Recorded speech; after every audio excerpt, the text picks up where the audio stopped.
Hello, myself Rohini, Assistant Professor in Political Science, Government First Grade College, Beltangadi. I am taking up online class on human rights, which is a compulsory paper of second semester students of Mangalore University. Now we shall discuss the fifth unit of human rights, that is issues and concerns in human rights, and there are four chapters in the fifth unit. First chapter is changing dimensions of human rights ಅಥವಾ ಕನ್ನಡದಲ್ಲಿ ಮಾನವ ಹಕ್ಕುಗಳ ಬದಲಾಗುತ್ತಿರುವ ಆಯಾಮಗಳು. So human rights have different dimensions. ಇದರ ಬೇರೆ ಬೇರೆ ಆಯಾಮಗಳನ್ನು ನೋಡ್ತಾ ಹೋದರೆ ಪಾಯಿಂಟ್ ಬೈ ಪಾಯಿಂಟ್ ಹೇಳ್ತಾ ಹೋಗ್ತೇನೆ. ಒಂದನೇದ್ದು, human rights have become individual rights rather than community rights. ಮಾನವ ಹಕ್ಕುಗಳು ಸಮುದಾಯದ ಹಕ್ಕುಗಳಿಗಿಂತ ವ್ಯಕ್ತಿಯ ಹಕ್ಕುಗಳು ಆಗಿವೆ ಎನ್ನುವಂಥದ್ದು. For Aristotle and Plato, the goal of human rights was the achievement of justice and human rights existed for the community rather than for an individual. It advance the thesis of the priority of rights over the obligations, since the basic rights are natural while the obligations R conventional. Aristotle ಮತ್ತು Plato ಮುಂತಾದ ರಾಜಕೀಯ ಚಿಂತಕರುಗಳಿಗೆ ನ್ಯಾಯವನ್ನು ಸಾಧಿಸುವುದೇ ಮಾನವ ಹಕ್ಕುಗಳ ಮುಖ್ಯ ಗುರಿಯಾಗಿತ್ತು. ಆದರೆ 1776ರಲ್ಲಿ ಅಮೆರಿಕದ ಸ್ವಾತಂತ್ರ್ಯ ಘೋಷಣೆಯಾದ ಬಳಿಕ ಮಾನವ ಹಕ್ಕುಗಳ ಆಯಾಮದಲ್ಲಿ ಅಥವಾ ಅದರ ಪರಿಕಲ್ಪನೆಯಲ್ಲಿ ಬದಲಾವಣೆಗಳನ್ನು ನೋಡ್ಬೋದು. ಅಂದರೆ ಅದು ಹಕ್ಕುಗಳು ಬಾಧ್ಯತೆಗಿಂತ ಹಕ್ಕುಗಳಿಗೆ ಆದ್ಯತೆಯನ್ನು ನೀಡುವಂತಹ ಒಂದು ಸಿದ್ಧಾಂತ ಆಮೇಲೆ ಸ್ವಾಭಾವಿಕ ಕಾನೂನಿನ ಸಿದ್ಧಾಂತದಿಂದಾಗಿ ಹುಟ್ಟಿಕೊಂಡಿತು ಅಂತ ಹೇಳ್ಬೋದು. ಈ ಒಂದು ಕಲ್ಪನೆಯ ಪ್ರಕಾರ ವೈಯಕ್ತಿಕ ಹಕ್ಕುಗಳಿಗೆ ಸಮುದಾಯದ ಹಕ್ಕುಗಳಿಗಿಂತ ಹೆಚ್ಚು ಪ್ರಾಮುಖ್ಯತೆಯನ್ನು ಕೊಡಲಾಗ್ತದೆ ಎನ್ನುವಂಥದ್ದು. And the second point is shrinking of political and civil rights. Many political and civil rights have undergone many changes due to the limitations imposed on them. The erosion of basic human rights is one of the threats to human rights as such. The main discourse is now on the human rights of women, migrants, trade unions, children and the homeless. ಅಂದರೆ ಇತ್ತೀಚಿನ ದಿನಗಳಲ್ಲಿ ಮಾನವ ಹಕ್ಕುಗಳು ಅಂತ ಬಂದಾಗ ಅಲ್ಲಿ ವಿಶೇಷವಾಗಿ ಮಹಿಳೆಯರ ಹಕ್ಕುಗಳು, ವಲಸಿಗರ ಹಕ್ಕುಗಳು, ಕಾರ್ಮಿಕ ಸಂಘಟನೆಗಳ ಹಕ್ಕುಗಳು, ಮಕ್ಕಳ ಹಕ್ಕುಗಳು, ವಸತಿ ರಹಿತರ ಹಕ್ಕುಗಳು, ಸೊ ಇದು ಹೆಚ್ಚು ಚರ್ಚಿಸಲ್ಪಡ್ತಾ ಇರುವಂಥ ವಿಷಯಗಳಾಗ್ತಾ ಇದೆ ಹೊರತು ವಿಶ್ವ ಸಮುದಾಯ ಬೇರೆ ಹಕ್ಕುಗಳಿಗೆ ಅಷ್ಟೊಂದು ಮಹತ್ವವನ್ನು ಕೊಡ್ತಾ ಇಲ್ಲ ಅಂತ ಹೇಳ್ಬೋದು. ಅಂದರೆ ಮೂಲ ಮಾನವ ಹಕ್ಕುಗಳನ್ನು ಕಡೆಗಣಿಸ್ತಾ ಇದ್ದಾರೆ ಅನ್ನುವಂಥದ್ದು. ಮೂರನೆಯ ಪಾಯಿಂಟ್ ಇರುವಂಥದ್ದು, human rights have transformed into regulatory acts of the state. Human rights in the modern times have changed into the text of regulatory acts. The states tend to protect these rights from violations through legal remedies and the creation of law. ಅಂದರೆ ಹೆಚ್ಚಿನ ಮಾನವ ಹಕ್ಕುಗಳನ್ನು ಇವತ್ತು ನಾವು ಅಂತಾರಾಷ್ಟ್ರೀಯ ಒಡಂಬಡಿಕೆಗಳಲ್ಲಿ ಮತ್ತು ರಾಷ್ಟ್ರೀಯ ಶಾಸನಗಳಲ್ಲಿ ಅಡಕವಾಗಿರುವಂಥದ್ದನ್ನು ನೋಡ್ಬೋದು. ಸೊ ಆ ಮೂಲಕ ಮಾನವ ಹಕ್ಕುಗಳು ರಾಜ್ಯದ ನಿಯಂತ್ರಕ ಕಾಯ್ದೆಗಳಾಗಿ ಇತ್ತೀಚಿನ ದಿನಗಳಲ್ಲಿ ಪರಿವರ್ತನೆ ಆಗುವಂಥದ್ದನ್ನು ನೋಡ್ಬೋದು. ಸೊ ಇನ್ನು ಮಾನವ ಹಕ್ಕುಗಳು ಒಡಂಬಡಿಕೆಗಳು, ಸಂವಿಧಾನಗಳು, ಕಾನೂನುಗಳು ಅಥವಾ ಸರಕಾರಗಳ ನಿರ್ಧಾರಗಳು ಅಥವಾ ಆಜ್ಞೆಗಳ ರೂಪದಲ್ಲಿ ನಾವು ನೋಡ್ಬೋದು. Fourth point is conflicting human rights and protection. ಅಂದರೆ ವೈರುಧ್ಯದ ಮಾನವ ಹಕ್ಕುಗಳು ಮತ್ತು ರಕ್ಷಣೆ. Different societies or nations value different human rights and have different ways of protecting them. Due to human rights being interpreted as a system of values, the system of values vary even among people who belongs to the same community. So there is no agreement relating to the list of rights of highest value. ಅಂದರೆ ಮಾನವ ಹಕ್ಕುಗಳನ್ನು ಮೌಲ್ಯಗಳ ಮಾದರಿ ಎಂದು ವ್ಯಾಖ್ಯಾನಿಸಿರುವುದರಿಂದ ಈ ಮೌಲ್ಯಗಳ ಮಾದರಿಗಳು ಒಂದೇ ಸಮಾಜದ ವಿವಿಧ ಜನರಲ್ಲಿ ವಿಭಿನ್ನವಾಗಿರುವಂಥದ್ದನ್ನು ನೋಡ್ಬೋದು.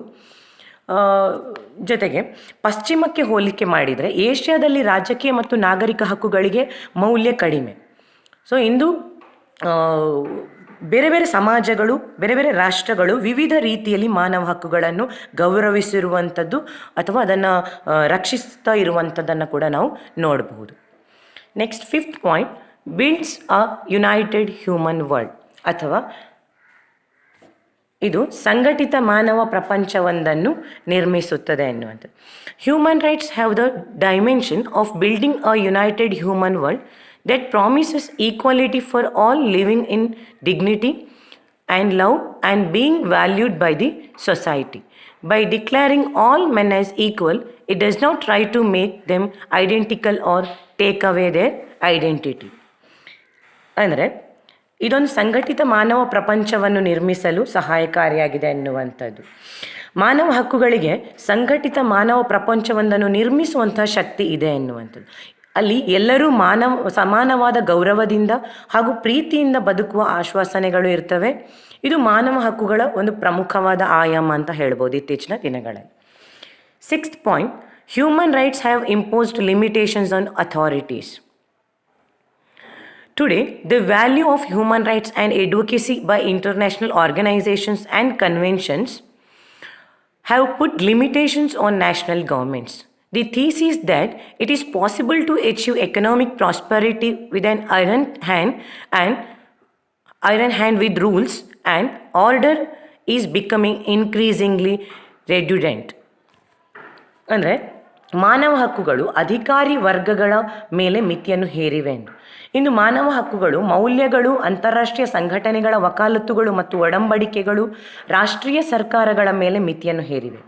ಆರ್ಥಿಕ ಅಭಿವೃದ್ಧಿಯನ್ನು ಕಟ್ಟುನಿಟ್ಟಾಗಿ ಕಾನೂನುಗಳ ಮೂಲಕ ಜಾರಿಗೊಳಿಸುವ ಕ್ರಮಗಳು ಅಧಿಕವಾಗಿ ಇಂದು ಮಾನವ ಹಕ್ಕುಗಳ ಸಿದ್ಧಾಂತದ ವಿಶ್ವಾದ್ಯಂತ ಆಕರ್ಷಣೆಗೆ ಒಳಗಾಗಿವೆ ಎನ್ನುವಂಥದ್ದು. 7th one, the respect for human rights has improved over time. The current data and the changing standard of what constitutes human rights violations indicate that respect for human rights have improved over time. The level of physical repression has in fact decreased over time. The monitoring agencies like Amnesty International tend to look harder for abuse, look in more places for abuse and classify more acts of abuse. ವಿಶ್ವಸಂಸ್ಥೆಯ 1945ರಲ್ಲಿ ವಿಶ್ವಸಂಸ್ಥೆಯು ಅಂತಾರಾಷ್ಟ್ರೀಯ ಒಡಂಬಡಿಕೆಗಳ ಒಟ್ಟು ಸಾರಾಂಶದ ಆಧಾರದ ಮೇಲೆ ಮಾನವ ಹಕ್ಕುಗಳ ವಿಶ್ವವ್ಯಾಪಿ ಘೋಷಣೆಯನ್ನು ಮಾಡಿದೆ. ಪ್ರಸ್ತುತ ನಾವು ನೋಡಬಹುದಾದಂಥ ಅಂಕಿಅಂಶಗಳ ಪ್ರಕಾರ ಮಾನವ ಹಕ್ಕುಗಳ ಬಗೆಗಿನ ಗೌರವ ಹೆಚ್ಚಾಗ್ತಾ ಇರುವಂಥದ್ದು ಹಾಗೂ ಶಾರೀರಿಕ ದಮನಗಳು ಕಡಿಮೆ ಆಗ್ತಾ ಇರುವಂಥದ್ದನ್ನು ಕೂಡ ಗಮನಿಸಬಹುದು ಅನ್ನುವಂಥದ್ದು. And 8th point is new dimensions for the violations of human rights. ಹಕ್ಕುಗಳ ಉಲ್ಲಂಘನೆಯ ಹೊಸ ಆಯಾಮಗಳು. One of the important changes in the dimension of human rights is the recognition of new dimensions along which individual rights can be violated. What constitutes violation today might not have been considered common many years back. Today, the assessment of the protection of human rights is focused on the protection of physical integrity of citizens. ಮಾನವ ಹಕ್ಕುಗಳ ಆಯಾಮದಲ್ಲಿ ಹೊಸ ಹೊಸ ಬದಲಾವಣೆಗಳನ್ನು ಇವತ್ತು ನೋಡ್ತಾ ಇರುವಂಥದ್ದು. ಸರ್ಕಾರ ನಡೆಸುವಂತಹ ದೌರ್ಜನ್ಯ, ಹಿಂಸೆ, ಸರ್ಕಾರದಿಂದ ನಡೆಯುವಂಥ ಹತ್ಯೆಗಳು, ರಾಜಕೀಯ ಬಂಧನ, ಸಾಮೂಹಿಕ ಹತ್ಯೆಗಳು ಹಾಗೂ ಕಣ್ಮರೆಯಾಗುವ ಪ್ರಕರಣಗಳ ಆಧಾರದ ಮೇಲೆ ಸರ್ಕಾರದ ರಕ್ಷಣೆಯ ಮಾನದಂಡವನ್ನು ಅಳೆಯಲಿಕ್ಕಾಗ್ತಾ ಇದೆ ಎನ್ನುವಂಥದ್ದು. ಅಂದರೆ ಮಾನವ ಹಕ್ಕುಗಳ ಉಲ್ಲಂಘನೆ ಪ್ರಕರಣಗಳನ್ನು ತುಲನೆ ಮಾಡಿದರೆ ಹಿಂದೆ ನಾವು ಯಾವುದನ್ನು ಉಲ್ಲಂಘನೆ ಎಂದು ಪರಿಗಣಿಸ್ತಾ ಇದ್ವು ಅದನ್ನು ಇವಾಗ ಅದು ಬದಲಾವಣೆಗಳು ಆಗಿದೆ ಎನ್ನುವಂಥದ್ದು, ಅಥವಾ ಇವತ್ತು ಪರಿಗಣಿಸ್ತಾ ಇರುವಂಥದ್ದು ಹಿಂದೆ ಒಂದು ಸಾಮಾನ್ಯ ವಿಷಯ ಕೂಡ ಆಗಿರಬಹುದಿತ್ತು ಅನ್ನುವಂಥದ್ದು. Next 9th point is notion of human rights concern of international community. ಮಾನವ ಹಕ್ಕುಗಳ ಕಲ್ಪನೆ ಇವತ್ತು ಅಂತಾರಾಷ್ಟ್ರೀಯ ಸಮುದಾಯದ ಕಾಳಜಿಯಾಗಿದೆ ಅನ್ನುವಂಥದ್ದು. The international community and especially the US more than the other states have been concerned about human rights. The struggle against totalitarianism elevated individual human rights to a central moral concern and into a major political weapon. ಅಂತಾರಾಷ್ಟ್ರೀಯ ಸಮುದಾಯ, ಅದರಲ್ಲೂ America, ಉಳಿದ ರಾಷ್ಟ್ರಗಳಿಗಿಂತ ಮಾನವ ಹಕ್ಕುಗಳ ಬಗ್ಗೆ ಹೆಚ್ಚಿನ ಕಾಳಜಿಯನ್ನು ತೋರಿಸ್ತಾ ಇದೆ ಎನ್ನುವಂಥದ್ದು. ನಗರೀಕರಣ ಅಥವಾ ಸಾಕ್ಷರತೆಯಿಂದ ಇರ್ಬೋದು, ರಾಜಕೀಯ ಜಾಗೃತಿ ಇವತ್ತು ಹಿಂದಿಗಿಂತ ಹೆಚ್ಚಾಗಿದೆ ಅಂತ ಹೇಳ್ಬೋದು. ಜೊತೆಗೆ ಸಾಮೂಹಿಕ ಸಂಪರ್ಕ ಮಾಧ್ಯಮಗಳಿಂದ ಕೂಡ ಜನರ ಒಗ್ಗಟ್ಟು ಹೆಚ್ಚಾಗ್ತಾ ಇದೆ ಎನ್ನುವಂಥದ್ದು. And 10th point is change of focus to institutionalization of democracy ಅಥವಾ ಪ್ರಜಾಪ್ರಭುತ್ವದ ಸಂಸ್ಥೀಕರಣದ ಕಡೆಗೆ ಹೆಚ್ಚು ಗಮನ ಹರಿಸಲಾಗಿದೆ ಎನ್ನುವಂಥದ್ದು.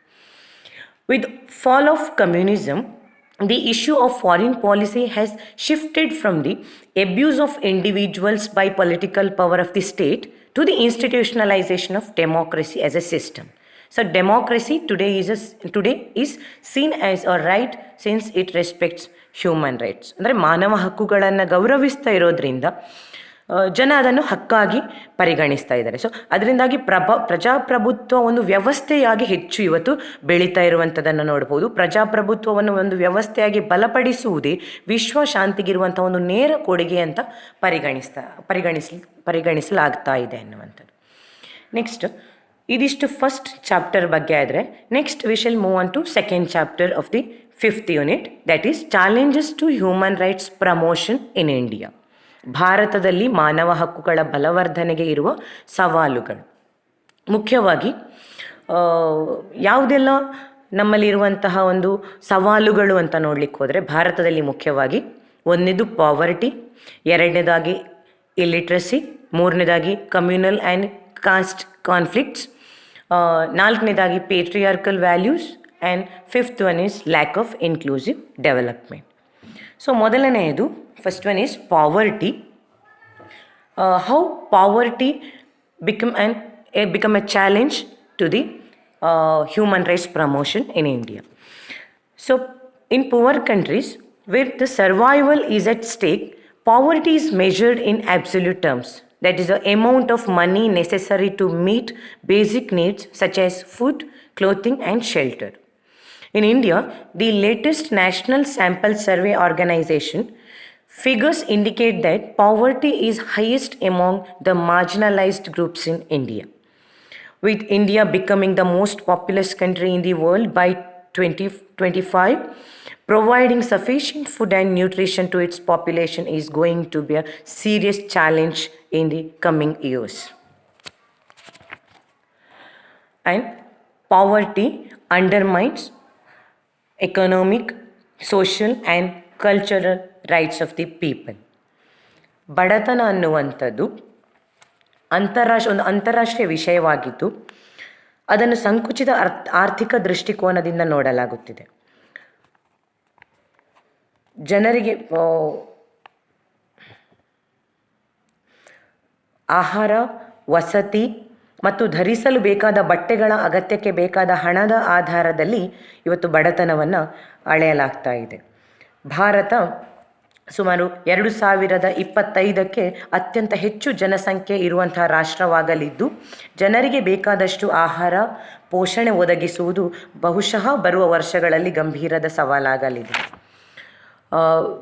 ಎಲ್ಲಿ ಬಡತನ ಇದೆಯೋ ಅಲ್ಲಿ ಜನರಿಗೆ ತಮ್ಮ ಆರ್ಥಿಕ, ಸಾಮಾಜಿಕ, ರಾಜಕೀಯ, ಸಾಂಸ್ಕೃತಿಕ ಹಕ್ಕುಗಳನ್ನು ಅನುಭವಿಸುವಂಥದ್ದು ಅಸಾಧ್ಯವಾಗಿರ್ತದೆ ಅಂತ ಹೇಳ್ಬೋದು. ಸೊ ಅದರಿಂದಾಗಿ ಮಾನವ ಹಕ್ಕುಗಳನ್ನು ಕೂಡ ಅನುಭವಿಸಲಿಕ್ಕೆ ಬಡತನ ಒಂದು ಗಂಭೀರವಾಗಿರುವಂಥ ಸವಾಲು ಆಗಿದೆ. ಸೆಕೆಂಡ್ ಪಾಯಿಂಟ್ ಇಸ್ ಇಲ್ಲಿಟ್ರಸಿ ಅಥವಾ ಎರಡನೇ ಸವಾಲು ಅನಕ್ಷರತೆ. Illiteracy is that condition in the society wherein people are not able to write and read in any language. Education is no longer a private right, but the basic and the most important right in India. Those who can read but cannot write are not literate. Poverty and illiteracy are the obstacles to understanding of human rights, and most of the poor and illiterate people do not exercise their rights for lack of education and financial strength. ಅನಕ್ಷರತೆ ಎನ್ನುವಂಥದ್ದೊಂದು ಸಾಮಾಜಿಕ ಪರಿಸ್ಥಿತಿಯಾಗಿದ್ದು ಅಲ್ಲಿನ ಜನರಿಗೆ ಯಾವುದೇ ಭಾಷೆಯನ್ನು ಓದಲಿಕ್ಕಾಗಲಿ ಬರೆಯಲಿಕ್ಕಾಗಲಿ ಬರದೇ ಇದ್ದಂಥ ಒಂದು ಪರಿಸ್ಥಿತಿಯನ್ನು ನಾವು ಅನಕ್ಷರತೆ ಅಂತ ಹೇಳ್ತೇವೆ. ಬಡತನ ಮತ್ತು ಅನಕ್ಷರತೆಗಳು ಮಾನವ ಹಕ್ಕುಗಳನ್ನು ಅರ್ಥ ಮಾಡಿಕೊಳ್ಳಲು ಇರುವಂಥ ಒಂದು ದೊಡ್ಡ ಅಡೆತಡೆಯಾಗಿದೆ. ಹೆಚ್ಚಿನ ಬಡವರು ಮತ್ತು ಅವಿದ್ಯಾವಂತರುಗಳು ತಮ್ಮ ಹಕ್ಕನ್ನು ಚಲಾಯಿಸಲು ಸಾಧ್ಯವಾಗುವುದಿಲ್ಲ. ಕಾರಣ ಅವರಿಗೆ ಅದರ ಬಗ್ಗೆ ಒಂದು ಜ್ಞಾನ ಇಲ್ಲದೇ ಇರುವಂಥದ್ದು. ಸೊ ಅದರಿಂದಾಗಿ ಬಡತನವನ್ನೇ ಉತ್ಪಾದಿಸುತ್ತದೆ ಎಂಬ ಮಾತಿನಂತೆ ಬಡತನವು ಮಕ್ಕಳಿಗೆ ಶಿಕ್ಷಣದ ಹಕ್ಕನ್ನು ನಿರಾಕರಿಸುತ್ತದೆ. ಶಿಕ್ಷಣವು ಮೂಲಭೂತ ಹಕ್ಕಾದರೂ ಮಕ್ಕಳಿಗೆ ಅದನ್ನು ಪಡೆಯಲು ಸಾಧ್ಯವಾಗುತ್ತಿಲ್ಲ. ಸೊ ಅದರಿಂದಾಗಿ ಮಾನವ ಹಕ್ಕುಗಳನ್ನು ಅನುಭವಿಸುವಂಥದ್ದು ಅಥವಾ ಅದನ್ನು ಅವರು ಹೊಂದಲಿಕ್ಕಾಗಲಿ ಅವರಿಗೆ ಇದೊಂದು ದೊಡ್ಡ ಸವಾಲಾಗಿ ಪರಿಗಣಿಸಿದೆ ಎನ್ನುವಂಥದ್ದು. Third challenge is communal and caste conflicts. India is characterized by more ethnic and religious groups than most other countries of the world. The rising incidence and intensity of religious and caste violence in India over the years has posed a long-term challenge to the protection of human rights in India. Religious or communal conflicts and violence has also been a challenge to the maintenance of human rights.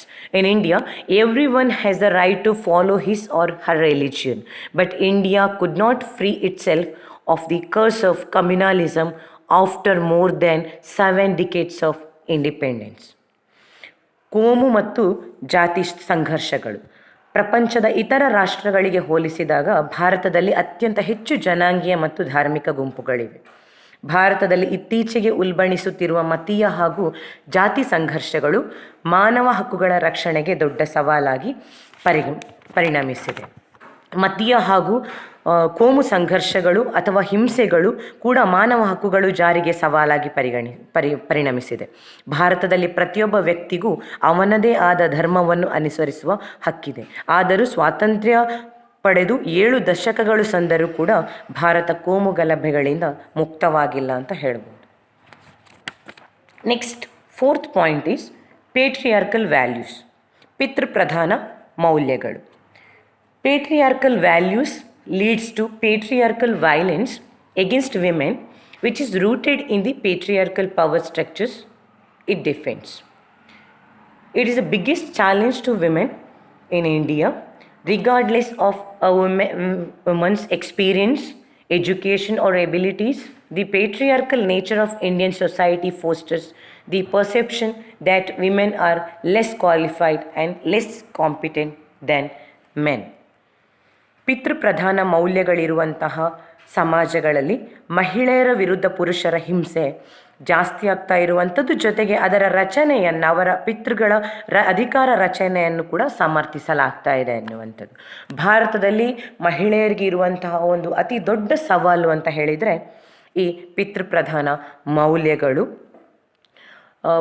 ಶಿಕ್ಷಣ ಮತ್ತು ಅರ್ಹತೆಯಲ್ಲಿ ಪುರುಷರಿಗೆ ಸರಿಸಾಟಿ ಅಲ್ಲ ಎನ್ನುವಂಥ ಮನೋಭಾವನೆಯಿಂದ ಮಹಿಳೆಯರನ್ನು ನೋಡುವಂಥದ್ದೇನಿದೆ ಅದು ಕೂಡ ಮಹಿಳೆಯರ ಹಕ್ಕುಗಳನ್ನು ಅನುಭವಿಸುವಂಥ ನಿಟ್ಟಿನಲ್ಲಿ ಒಂದು ದೊಡ್ಡ ಸವಾಲಾಗಿ ಪರಿಣಮಿಸಿದೆ. Fifth point is lack of inclusive development, ಸರ್ವಗ್ರಾಹಿ ಅಭಿವೃದ್ಧಿಯ ಕೊರತೆ.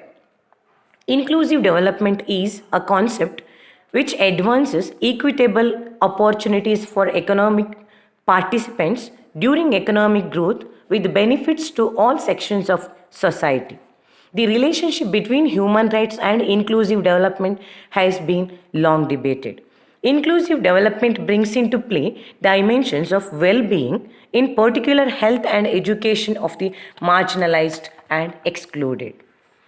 The people of India are not able to claim their basic human rights and fail to reach their full potential. Poverty, poor education, and harmful traditional practices can represent barriers to the enjoyment of human rights. ಸರ್ವಗ್ರಾಹಿ ಅಭಿವೃದ್ಧಿ ಪರಿಕಲ್ಪನೆ ಸಮಾಜದ ಎಲ್ಲ ವರ್ಗಗಳಿಗೆ ಪ್ರಯೋಜನವಾಗುವ ಆರ್ಥಿಕ ಬೆಳವಣಿಗೆಯನ್ನು ಸಾಧಿಸುತ್ತದೆ ಮತ್ತು ಬೆಳವಣಿಗೆಯಲ್ಲಿ ಪಾಲ್ಗೊಳ್ಳುವ ಎಲ್ಲರಿಗೂ ಸಮಾನ ಅವಕಾಶವನ್ನು ಒದಗಿಸುತ್ತದೆ. ಸಮರ್ಥ ಆರ್ಥಿಕ ಅಭಿವೃದ್ಧಿ ಎಲ್ಲರ ಬೆಳವಣಿಗೆಯನ್ನು ಬಯಸುತ್ತದೆ. ಸಾಕ್ಷ್ಯಾಧಾರಗಳ ಪ್ರಕಾರ ಅಭಿವೃದ್ಧಿಯ ಪರಿಶ್ರಮಗಳು ವಿಫಲವಾಗುತ್ತಿವೆ, ಏಕೆಂದರೆ ಅಸಮಾನತೆ, ತಾರತಮ್ಯ, ಸಾಮಾಜಿಕ ನಿರಾಕರಣೆ ಮತ್ತು ಬಡವರ ರೇಖೆಗಿಂತ ಕೆಳಗಿರುವವರ ಕಡೆಗೆ ಗಮನದ ಕೊರತೆ. ಭಾರತದ ಜನರು ತಮ್ಮ ಮೂಲ ಮಾನವ ಹಕ್ಕುಗಳನ್ನು ಕೇಳಲು ಅಸಮರ್ಥರಾಗಿದ್ದಾರೆ, ತಮ್ಮ ಸಂಪೂರ್ಣ ಸಾಮರ್ಥ್ಯವನ್ನು ಸಾಧಿಸಲು ವಿಫಲರಾಗಿದ್ದಾರೆ. ಬಡತನ, ಕಡಿಮೆ ಗುಣಮಟ್ಟದ ಶಿಕ್ಷಣ, ಹಾನಿಕಾರಕ ಸಾಂಪ್ರದಾಯಿಕ ಅಭ್ಯಾಸಗಳು ಮಾನವ ಹಕ್ಕುಗಳನ್ನು ಅನುಭವಿಸುವಂಥದ್ದಕ್ಕೆ ಇರುವಂಥ ಒಂದು ತಡೆ ಆಗಿದೆ ಅಂತ ಹೇಳ್ಬೋದು. So these are the challenges or the major challenges to the promotion and preservation of human rights in India. And the third chapter in the fifth unit is human rights and terrorism. ಮಾನವ ಹಕ್ಕುಗಳು ಮತ್ತು ಭಯೋತ್ಪಾದನೆ.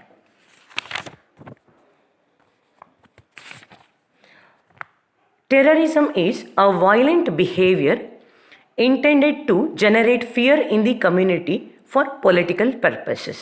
Terrorism in politics is a weapon of blackmail, coercion, and imposition of minority will against a majority decision or will. ತಮ್ಮ ಧ್ಯೇಯ ಸಾಧನೆಗಾಗಿ ಹಲವಾರು ಗುಂಪುಗಳು ಹೋರಾಟದ ಒಂದು ವಿಧಾನವಾಗಿ ಇವತ್ತು ಭಯೋತ್ಪಾದನೆಯ ಪ್ರಕ್ರಿಯೆಯನ್ನು ಬಳಸ್ತಾ ಇದ್ದಾವೆ ಎನ್ನಬಹುದು. ರಾಜಕೀಯ ಉದ್ದೇಶದಿಂದ ಒಂದು ಸಮುದಾಯದಲ್ಲಿ ಭಯವನ್ನು ಹುಟ್ಟಿಸುವಂತೆ ತೋರುವ ಹಿಂಸಾತ್ಮಕ ವರ್ತನೆಯನ್ನು ಭಯೋತ್ಪಾದನೆ ಎನ್ನಬಹುದು. ರಾಜಕೀಯದಲ್ಲಿ ಅದು ಬಹುಸಂಖ್ಯಾತರ ನಿರ್ಧಾರದ ಮೇಲೆ ಕಡಿಮೆ ಸಂಖ್ಯೆಯ ಜನ ತಮ್ಮ ಇಚ್ಛೆಯನ್ನು ಹೇರುವ ಸಲುವಾಗಿ ಬೆದರಿಕೆ ಬಲಾತ್ಕಾರಗಳನ್ನು ಬಳಸುವುದನ್ನು ನಾವು ಸಾಮಾನ್ಯವಾಗಿ ಭಯೋತ್ಪಾದನೆ ಅಂತ ಹೇಳ್ಬೋದು. Next we shall focus on the features of terrorism. So ಕೆಲವೊಂದು ಲಕ್ಷಣಗಳನ್ನು ನೋಡೋದಾದರೆ ಭಯೋತ್ಪಾದನೆಯ ಲಕ್ಷಣಗಳನ್ನು ನೋಡೋದಾದರೆ, ಒಂದೇದು terrorism is intended to create fear in the minds of the people. ಜನರ ಮನಸ್ಸಿನಲ್ಲಿ ಭಯವನ್ನು ಹುಟ್ಟಿಸುವಂಥದ್ದೇ ಇದರ ಒಂದು ಉದ್ದೇಶ ಆಗಿರ್ತದೆ ಅನ್ನುವಂಥದ್ದು. Second, it has primary targets who are usually the innocent people. ಅದು ಸಾಮಾನ್ಯವಾಗಿ ಮುಗ್ಧ ಜನರನ್ನು ತನ್ನ ಗುರಿಯನ್ನಾಗಿ ಮಾಡಿಕೊಳ್ಳುತ್ತದೆ ಅನ್ನುವಂಥದ್ದು. Third one, it uses violence. ಇದು ಹಿಂಸೆಯನ್ನು ಬಳಸ್ತದೆ. Fourth one, this violence causes death, damage and destruction of property. ಈ ಹಿಂಸೆಯಿಂದ ಸಾವು, ಹಾನಿಯಾಗುವಂಥದ್ದು ಹಾಗೂ ಆಸ್ತಿಯ ನಾಶವಾಗುವಂಥದ್ದನ್ನು ನೋಡ್ಬೋದು. And next one, it is illegal and unlawful. ಇದು ಕಾನೂನು ಬಾಹಿರವಾಗಿರುತ್ತದೆ ಮತ್ತು ಕಾನೂನು ಭಂಜಕ ಅಂತ ಹೇಳ್ಬೋದು. Next, it is irrational. ಇದು ಅವಿವೇಕತನದ ಒಂದು ಕೃತ್ಯ ಆಗಿದೆ ಎನ್ನುವಂಥದ್ದು. Next, the bases of terrorism ಅಥವಾ ಭಯೋತ್ಪಾದನೆಯ ನೆಲೆಗಳು. ಸೊ ಕೆಲವೊಂದು ಭಯೋತ್ಪಾದನೆಯ ನೆಲೆಗಳನ್ನು ನೋಡೋದಾದರೆ, first one is religion, second one is organisation, third one is humanitarian services providing stability, fourth point is technological capacity, and fifth point is illegal activities. ಮೊದಲನೆಯದು religion ಅಥವಾ ಮತ. Terrorism of the modern period has become extremely fundamentalist. Earlier, it used to be based on Marxist-Leninist ideology, but from 1980 onwards, many terrorist groups have been identified as being religious. ಅಂದರೆ ಆಧುನಿಕ ಯುಗದ ಭಯೋತ್ಪಾದನೆ ಹೆಚ್ಚು ಮೂಲಭೂತ ವಾದಿಯಾಗಿದೆ ಅಂತ ಹೇಳ್ಬೋದು. ಅಂದರೆ ಹಿಂದೆ ನಾವು ಮಾರ್ಕ್ಸ್ ಅಥವಾ ಲೆನಿನ್ ಕಾಲದಲ್ಲಿ ಏನು ಅವರ ಸಿದ್ಧಾಂತಗಳನ್ನು ಆಧರಿಸಿ ನಡೀತಾ ಇದ್ದಂತಹ ಒಂದು ಭಯೋತ್ಪಾದನೆಯನ್ನು ನೋಡುವಂಥದ್ದು. ಆದರೆ ಇತ್ತೀಚಿನ ದಿನಗಳಲ್ಲಿ ಹೆಚ್ಚಿನ ಎಲ್ಲ ಭಯೋತ್ಪಾದಕ ಗುಂಪುಗಳು ಯಾವುದೋ ಒಂದು ಮತಕ್ಕೆ ತಮ್ಮ ನಿಷ್ಠೆಯನ್ನು ತೋರಿಸ್ತಾ ಇರುವಂಥದ್ದನ್ನು ಕಾಣ್ಬೋದು. ಎರಡನೇದು ಆರ್ಗನೈಸೇಷನ್ ಅಥವಾ ಸಂಘಟನೆ. Many terrorist groups thrive around a dense network and hierarchical structures which are similar to the modern army. Modern day terrorists are so well organized that it becomes difficult to dismantle the entire organizational structure of modern terrorism. ಬಹಳಷ್ಟು ಭಯೋತ್ಪಾದಕ ಗುಂಪುಗಳು ಆಧುನಿಕ ಸೇನೆಯನ್ನೇ ಹೋಲುವಂಥ ರೀತಿಯಲ್ಲಿ ಇವತ್ತು ದಟ್ಟವಾದ ಜಾಲ ಅಥವಾ ಶ್ರೇಣೀಕೃತ ವ್ಯವಸ್ಥೆಯ ಸುತ್ತ ಕಾರ್ಯನಿರ್ವಹಿಸ್ತಾ ಇರುವಂಥದ್ದು. ಎಷ್ಟೊಂದು ಚೆನ್ನಾಗಿ ಇವರೆಲ್ಲ ಸಂಘಟಿತರಾಗಿದ್ದಾರೆ ಅಂತ ಹೇಳಿದರೆ ಇಡೀ ಸಾಂಸ್ಥಿಕ ವ್ಯವಸ್ಥೆಯನ್ನು ನಾಶಪಡಿಸುವಂಥದ್ದು ತೀರಾ ಕಷ್ಟ. Third base is humanitarian services providing stability. ಭದ್ರತೆ ನೀಡುವಂತಹ ಮಾನವೀಯ ಸೇವೆಗಳು. Often the criminal activities of the terrorists, along with fundraising, indoctrination, training, etc., are covered up under the banner of humanitarian services. This type of terrorist operation provides them stability and continuity. ನಿಧಿ ಸಂಗ್ರಹ ಮಾಡುವಂಥದ್ದು, ದುಷ್ಟ ಬೋಧನೆಯನ್ನು ಮಾಡುವಂಥದ್ದು, ತರಬೇತಿಯನ್ನು ನೀಡೋದರ ಮೂಲಕ ಇವತ್ತು ಅಪರಾಧಿ ಚಟುವಟಿಕೆಗಳು ಬಹಳಷ್ಟು ಸಂದರ್ಭಗಳಲ್ಲಿ ಮಾನವೀಯ ಸೇವೆ ಎನ್ನುವಂಥ ಹೆಸರಿನಲ್ಲಿ ನಡೀತಾ ಇರುವಂಥದ್ದು ಕೂಡ ಇದಕ್ಕೆ ದೊಡ್ಡ ಒಂದು ಬಲವನ್ನು ನೀಡಿರುವಂಥದ್ದು.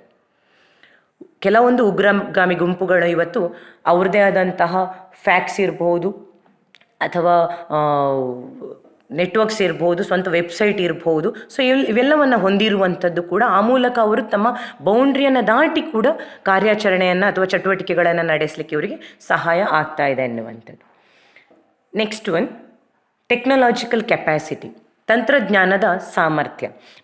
Many terrorist groups operate with sophistication as they have access to many chemical, biological and nuclear weapons which acts as a strong base to their activities which are conducted with confidence. So we can see modern day terrorism has increased the real danger of rising scale of destructiveness to new heights.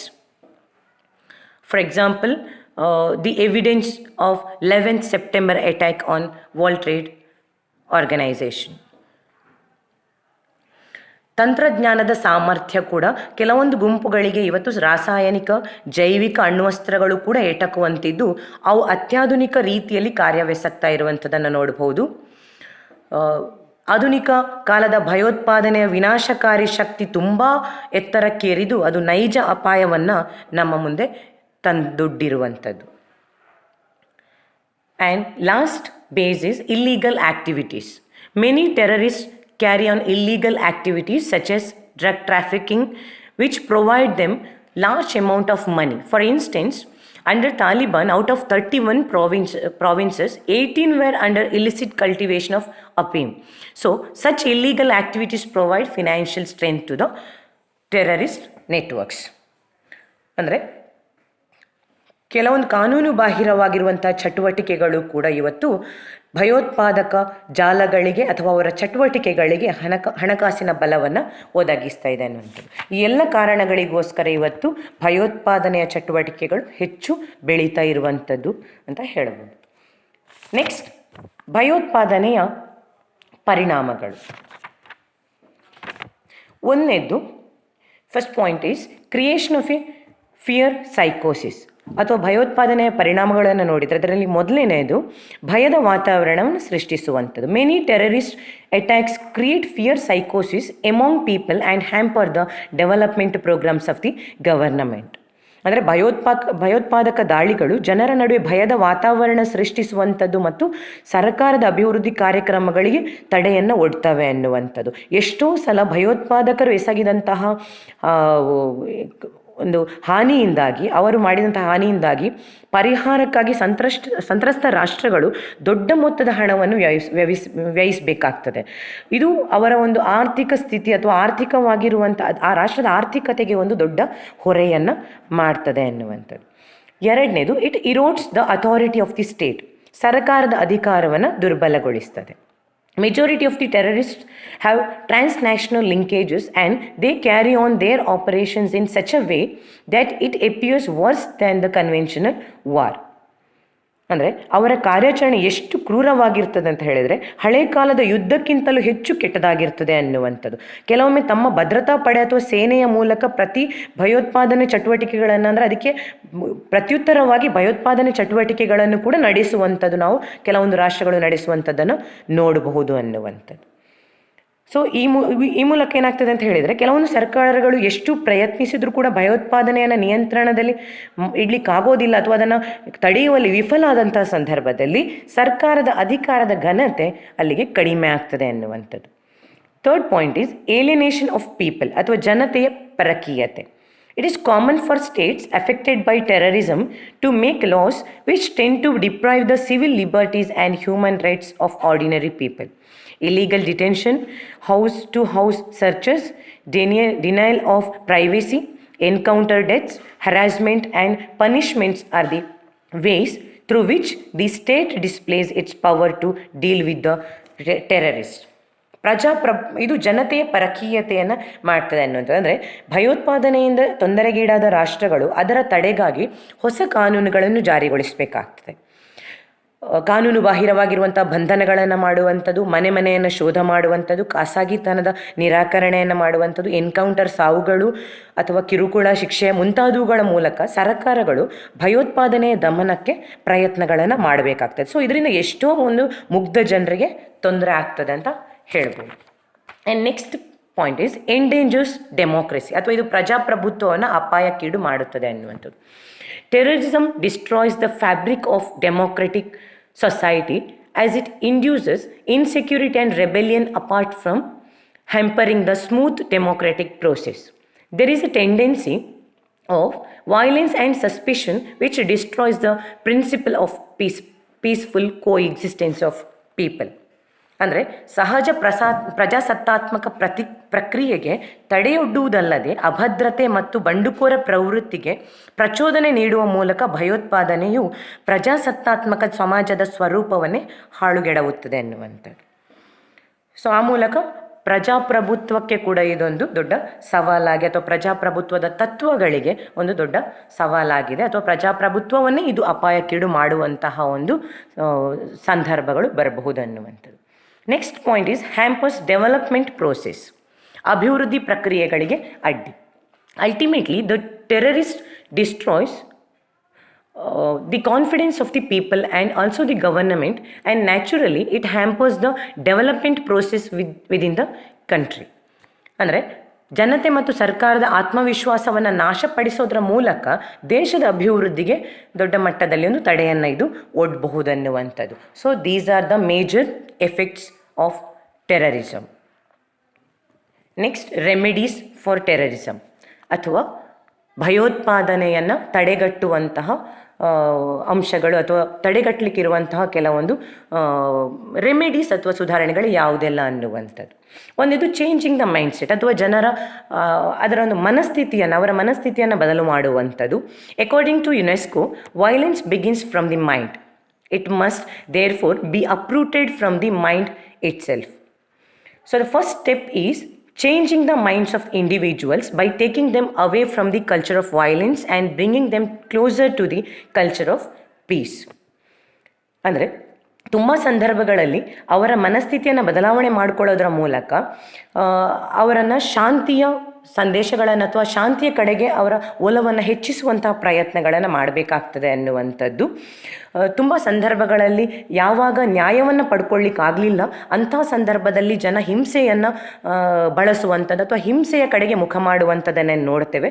So ಅದನ್ನು ಆದಷ್ಟು ಕಡಿಮೆ ಮಾಡುವಂಥ ನಿಟ್ಟಿನಲ್ಲಿ ಕ್ರಮಗಳನ್ನು ಕೈಗೊಳ್ಳುವಂಥದ್ದು. So ಹಿಂಸೆಯಿಂದ ನ್ಯಾಯವನ್ನು ಪಡ್ಕೊಳ್ಳುವಂಥದ್ದು ಸಾಧ್ಯ ಇಲ್ಲ ಅನ್ನುವಂಥದ್ದು ಅವರಿಗೆ ಮನದಟ್ಟು ಮಾಡಿಕೊಳ್ಳುವಂತಹ ಒಂದು ಪ್ರಯತ್ನಗಳನ್ನು ಮಾಡಬಹುದು ಅನ್ನುವಂಥದ್ದು. Second, stopping the flow of terrorist funds, ಅಥವಾ ಭಯೋತ್ಪಾದನೆಯ ಚಟುವಟಿಕೆಗಳಿಗೆ ಹಣದ ಹರಿವು ಏನಿದೆ ಅದನ್ನು ನಿಲ್ಲಿಸುವಂಥದ್ದು. ಸೊ ಆ ಮೂಲಕ ಕೂಡ ಅವರ ಚಟುವಟಿಕೆಗಳಿಗೆ ನಾವು ತಡೆಯನ್ನು ಒಡ್ಬಹುದು ಅನ್ನುವಂಥದ್ದು. Third one, aid should be accountable, ಅಥವಾ ಏನು ಹಣಕಾಸಿನ ನೆರವನ್ನು ಅವರು ಪಡ್ಕೊಳ್ತಾರೆ ಅದು ಆ ಲೆಕ್ಕಾಚಾರಗಳು ಆ ಒಂದು ಹಣದ ಸಹಾಯದ ಬಗ್ಗೆ ಎಲ್ಲರಿಗೂ ಕೂಡ recipient countries should made accountable ಅನ್ನುವಂಥದ್ದು. ಯಾವ ಸರ್ಕಾರ ಹಣವನ್ನು ಬಳಸ್ಕೊಳ್ತದೆ ಅಥವಾ ಪಡ್ಕೊಳ್ತದೆ ಸಹಾಯಧನವನ್ನು, ಸೊ ಅದು ಎಲ್ಲರಿಗೂ ಕೂಡ ಅದು ಏನಕ್ಕೆ ಖರ್ಚು ಮಾಡಿದೆ ಅಥವಾ ಅದನ್ನು ಹೇಳುವಂಥದ್ದನ್ನು ಮಾಡಬೇಕಾಗ್ತದೆ ಅನ್ನುವಂಥದ್ದು. ಯೂಶ್ವಲಿ ಏನಾಗ್ತದೆ ಅಂತ ಹೇಳಿದರೆ, ಅಂತಹ ಒಂದು ಸಹಾಯಧನವನ್ನು ಇಂತಹ ಒಂದು ಭಯೋತ್ಪಾದನೆಯ ಚಟುವಟಿಕೆಗಳಿಗೆ ಇವತ್ತಿನ ಹೆಚ್ಚಿನ ರಾಷ್ಟ್ರಗಳು, ಭಯೋತ್ಪಾದಕ ರಾಷ್ಟ್ರಗಳು ಬಳಸ್ಕೊಳ್ತಾ ಇದ್ದಾವೆ. ಸೊ ಅದನ್ನು ಕಡಿಮೆ ಮಾಡುವಂಥ ನಿಟ್ಟಿನಲ್ಲಿ ಈ ಒಂದು ಅಂಶವನ್ನು ನಾವು ಪರಿಗಣಿಸ್ಬೋದು. And to be watchful and defensive. Every nation should be vigilant and defensive by securing its defense forces. ಸ್ಟ್ರಿಕ್ಟಾಗಿ ಸ್ಕ್ರೀನಿಂಗ್ಗಳನ್ನು ಮಾಡುವಂಥದ್ದಿರ್ಬೋದು, ಅವರ ರಾಷ್ಟ್ರಗಳಿಗೆ ಯಾರು ಬರ್ತಾರೆ ಅಂತ ಅವರನ್ನು ಸ್ಕ್ರೀನಿಂಗ್ಗಳನ್ನು ಮಾಡುವಂಥದ್ದು, ಅಥವಾ ಯಾವಾಗ ರಿಕ್ವೈರ್ಮೆಂಟ್ಸ್ ಇರೋದಿಲ್ವೋ ಅಂಥ ಸಂದರ್ಭದಲ್ಲಿ ಜನರು ಇನ್ನೊಂದು ದೇಶದ ಒಳಗಡೆ ಬರುವಂಥ ಸಂದರ್ಭದಲ್ಲಿ ಅವರನ್ನು ಸರಿಯಾಗಿ ವಿಚಾರಣೆಗಳನ್ನು ಮಾಡೋದ್ರ ಮೂಲಕ ಕೂಡ ಏನು ಮಾಡ್ಬೋದು, ಟೆರರಿಸಮನ್ನು ಒಂದು ಮಟ್ಟಿಗೆ ನಿಯಂತ್ರಿಸ್ಬೋದು ಅನ್ನುವಂಥದ್ದು. And check on extremist clerics. So many of the clerics found refuge in western countries and these clerics are the most dangerous. ತುಂಬ ಸಂದರ್ಭಗಳಲ್ಲಿ ಇಂಥ ಉಗ್ರವಾದದ ಒಂದು ವಿಚಾರಗಳನ್ನು ಪ್ರತಿಪಾದನೆ ಮಾಡುವಂತಹ ಪಾದ್ರಿಗಳು ಯಾರಿದ್ದಾರೆ ಅಥವಾ ಅದನ್ನು ಹೇಳುವಂಥವರು, ಅದನ್ನು ಪ್ರಚೋದನೆ ಮಾಡುವಂಥವರು, ಸೊ ಅವರ ಮೇಲೆ ಒಂದು ಕಣ್ಣು ಇಡುವಂಥದ್ದು ಕೂಡ ತುಂಬ ಅಗತ್ಯವಾಗಿದೆ. ಸೊ ಇದನ್ನೆಲ್ಲ ಮಾಡೋದ್ರ ಮೂಲಕ ನಾವು ಭಯೋತ್ಪಾದನೆಯನ್ನು ಒಂದು ಮಟ್ಟಿಗೆ ಕಡಿಮೆ ಮಾಡಬಹುದು ಅನ್ನುವಂಥದ್ದು. ಇನ್ನೊಂದು, ಮಾನವ ಹಕ್ಕುಗಳು ಮತ್ತು ಭಯೋತ್ಪಾದನೆ ಅಂತ ಬಂದಾಗ, ರಿಲೇಷನ್ಶಿಪ್ ಅಂತ ಬಂದಾಗ, ಅಥವಾ ಹ್ಯೂಮನ್ ರೈಟ್ಸ್ ಆ್ಯಂಡ್ ಟೆರರಿಸಮ್ ಅಂತ ಬಂದಾಗ, the some acts of governments that may be military or non-military interventions that raise many questions related to human rights human rights ಅನ್ನುವಂಥದ್ದು. ಅಂದರೆ ಕೆಲವೊಂದು ಸಲ ಸರ್ಕಾರದ ಕ್ರಮಗಳೇನಿದೆ ಅದು ಮಾನವ ಹಕ್ಕುಗಳ ಉಲ್ಲಂಘನೆಗೂ ಕೂಡ ಕಾರಣ ಆಗಿರ್ಬೋದು ಅನ್ನುವಂಥದ್ದು. For example, curbing of civil liberties ಅಂದರೆ ನಾಗರಿಕ ಸ್ವಾತಂತ್ರ್ಯಗಳನ್ನು ನಿರ್ಬಂಧಿಸುವಂಥದ್ದು, ಇನ್ಫ್ರಿಂಚ್ಮೆಂಟ್ ಆಫ್ ಪ್ರೈವೇಸಿ ಖಾಸಗಿತನವನ್ನು ಅತಿಕ್ರಮಿಸುವಂಥದ್ದು, ಅನ್ಲಾಫುಲ್ ಆ್ಯಂಡ್ ಇನ್ಡೆಫಿನಿಟ್ ಡಿಟೆನ್ಷನ್ ಕಾನೂನು ಬಾಹಿರವಾಗಿ ಮತ್ತು ಅನಿರ್ದಿಷ್ಟ ಕಾಲ ಬಂಧನದಲ್ಲಿಡುವಂಥದ್ದು, torture and other forms of cruel inhuman degrading treatments ಚಿತ್ರಹಿಂಸೆ ಅಥವಾ ಇತರ ರೀತಿಯ ಕ್ರೂರ, ಅಮಾನವೀಯ ಮತ್ತು ಅವಮಾನಕರ ರೀತಿಯಲ್ಲಿ ನೋಡುವಂಥದ್ದು. ಸೊ ಇದು ಕೂಡ ಈ ರೀತಿಯಾದಂತಹ ಸರ್ಕಾರದ ಕೆಲವೊಂದು ಕ್ರಮಗಳು ಕೂಡ ಕೆಲವೊಂದು ಸಂದರ್ಭಗಳಲ್ಲಿ ಮಾನವ ಹಕ್ಕುಗಳ ಒಂದು ಉಲ್ಲಂಘನೆಗೆ ಕಾರಣ ಆಗಬಹುದು ಅನ್ನುವಂಥದ್ದು. ಆದರೆ ಭಯೋತ್ಪಾದನೆಯನ್ನು ನಿಯಂತ್ರಿಸುವಂತಹ ನಿಟ್ಟಿನಲ್ಲಿ ಈ ರೀತಿಯಾದಂತಹ ಕ್ರಮಗಳನ್ನು ಕೆಲವೊಂದು ಸಂದರ್ಭಗಳಲ್ಲಿ ಸರ್ಕಾರ ಕೈಗೊಳ್ಳಬೇಕಾಗ್ತದೆ ಅನ್ನುವಂಥದ್ದು. ಮುಂದೆ ಅಂತಾರಾಷ್ಟ್ರೀಯ ಪ್ರಯತ್ನಗಳನ್ನು ಕೂಡ ನೋಡಬಹುದು.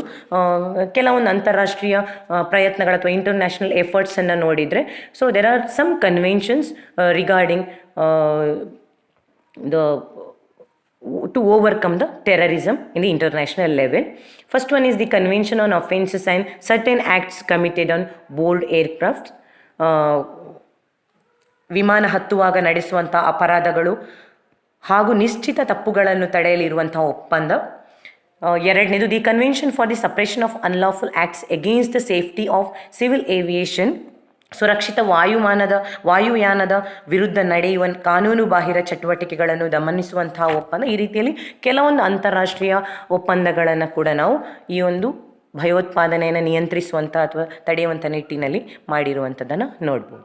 So this is regarding human rights and terrorism. And the last chapter, and very small chapter, is human rights and problems of health and environment.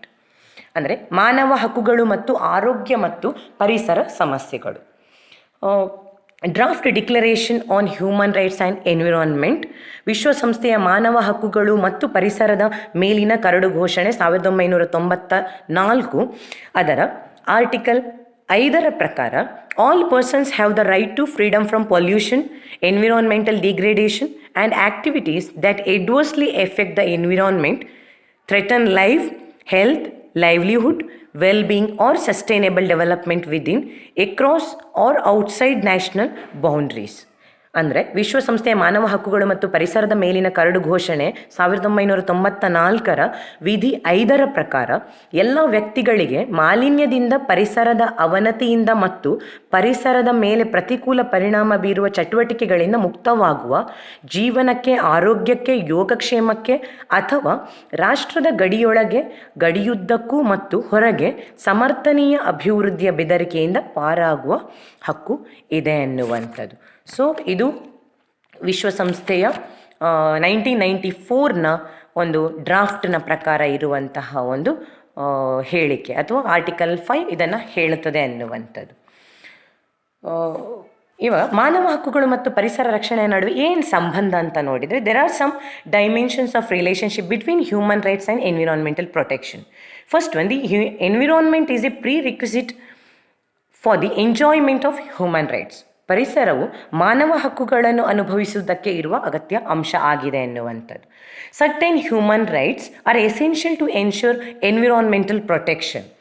ಮಾಹಿತಿ ಪಡೆಯುವಂಥದ್ದಿರ್ಬೋದು ಅಥವಾ ನಿರ್ಧಾರ ಕೈಗೊಳ್ಳುವಂಥ ಪ್ರಕ್ರಿಯೆಯಲ್ಲಿ ಪಾಲ್ಗೊಳ್ಳುವಿಕೆ ಇರ್ಬೋದು, ಪರಿಸರದ ವಿಷಯಗಳಲ್ಲಿ ನ್ಯಾಯ ಪಡೆಯುವಂಥದ್ದಿರ್ಬೋದು. ಸೊ ಇದೆಲ್ಲವೂ ಕೂಡ ಮಾನವ ಹಕ್ಕುಗಳು ಪರಿಸರ ರಕ್ಷಣೆಯನ್ನು ಖಾತರಿಪಡಿಸಲು ಅಗತ್ಯ ಆಗಿದೆ ಅನ್ನುವಂಥದ್ದು. And third relationship is the right to safe, healthy and ecologically balanced environment is a human rights in itself. ಸುರಕ್ಷಿತ, ಆರೋಗ್ಯಕರ ಮತ್ತು ಸಮತೋಲನದ ಪರಿಸರದ ಹಕ್ಕು ಮಾನವ ಹಕ್ಕು ಆಗಿದೆ ಅನ್ನುವಂಥದ್ದು. ಇನ್ನು there are some human rights instrumental with the provisions on health and environment. ಕೆಲವೊಂದು ಮಾನವ ಹಕ್ಕುಗಳು ಆರೋಗ್ಯ ಮತ್ತು ಪರಿಸರದ ವಿಚಾರಕ್ಕೆ ಸಂಬಂಧಪಟ್ಟ ಹಾಗೆ ಇನ್ಸ್ಟ್ರೂಮೆಂಟಲ್ ಆಗಿರುವಂಥದ್ದು, ಅಥವಾ ಆ ಒಂದು ವಿಷಯಗಳು, ಆ ಒಂದು ಆರ್ಟಿಕಲ್ಸ್ ಯಾವುದು, ಮಾನವ ಹಕ್ಕುಗಳು ಯಾವುದೆಲ್ಲ ಅನ್ನುವಂಥದ್ದು ನೋಡಿದರೆ, the international covenant on economic, social cultural rights ಅನ್ನುವಂಥದ್ದು ಒಂದೇದು. ಅಂತಾರಾಷ್ಟ್ರೀಯ ಆರ್ಥಿಕ ಸಾಮಾಜಿಕ ಸಾಂಸ್ಕೃತಿಕ ಹಕ್ಕುಗಳು. ಸೊ ಇದು ಮನುಷ್ಯನ ಒಂದು ಮಾನವ ಹಕ್ಕಾಗಿರುವಂಥ ಅವನ ಕೆಲವೊಂದು ಮಾನವ ಹಕ್ಕುಗಳು, ಪರಿಸರ ಮತ್ತು ಆರೋಗ್ಯಕ್ಕೆ ಸಂಬಂಧಪಟ್ಟಂತಹ ಮಾನವ ಹಕ್ಕುಗಳನ್ನು ರಕ್ಷಣೆ ಮಾಡಲಿಕ್ಕಿರುವಂತಹ ಒಂದು ಕೋವೆನೆಂಟ್ ಅಂತ ಹೇಳ್ಬೋದು, ಅಥವಾ ಒಂದು ಒಪ್ಪಂದ ಅಂತ ಹೇಳ್ಬೋದು. ಇನ್ನೊಂದು ಮಾನವ ಹಕ್ಕುಗಳನ್ನು ನೋಡಿದರೆ the convention on the rights of the child, ಮಗುವಿನ ಹಕ್ಕುಗಳ ಒಪ್ಪಂದ. ಈ ಒಪ್ಪಂದ ಕೂಡ ಮಕ್ಕಳಿಗೆ ಪೌಷ್ಟಿಕಾಹಾರ, ಸ್ವಚ್ಛ ನೀರನ್ನು ಒದಗಿಸಿಕೊಡುವಂಥದ್ದಿರ್ಬೋದು, ಅವರ ಆರೋಗ್ಯಕ್ಕೆ ಹಾನಿ ಉಂಟು ಮಾಡುವಂಥ ಭೀಕರ ಪರಿಸರ ಮಾಲಿನ್ಯವನ್ನು ತಡೆಯುವಂಥದ್ದು. ಸೊ ಇದಕ್ಕೆ ಸಂಬಂಧಪಟ್ಟಂತಹ ಒಂದು ಕನ್ವೆನ್ಷನ್ ಅಥವಾ ಒಪ್ಪಂದ ಆಗಿದೆ ಅನ್ನುವಂಥದ್ದು. ಏನು the African charter on human and peoples rights ಅನ್ನುವಂಥದ್ದು. ಇದು ಕೂಡ ಅಂದರೆ ಆಫ್ರಿಕಾದ ಒಂದು ಸನದಿನಲ್ಲಿ ಆರೋಗ್ಯದ ಹಕ್ಕು ಮತ್ತು ಪರಿಸರ ಹಕ್ಕುಗಳನ್ನು ಸೇರಿಸಲಾಗಿದೆ ಎನ್ನುವಂಥದ್ದು. So these are the some human rights which protects the health and environment ಅಂತ ಹೇಳ್ಬೋದು. ಸೊ ಇದಿಷ್ಟು ಕೊನೆಯ ಚಾಪ್ಟರ್ಗೆ ಸಂಬಂಧಪಟ್ಟಿರುವಂಥದ್ದು. So I hope this will be helpful to all the students of second semester of any stream, BA, BCom, BBA. So ಎಲ್ಲರಿಗೂ ಕೂಡ ಇದು ಪ್ರಯೋಜನ ಆಗ್ತದೆ ಅಂತ ಅಂದ್ಕೊಳ್ತೇನೆ. ಎಲ್ಲರಿಗೂ ಧನ್ಯವಾದಗಳು.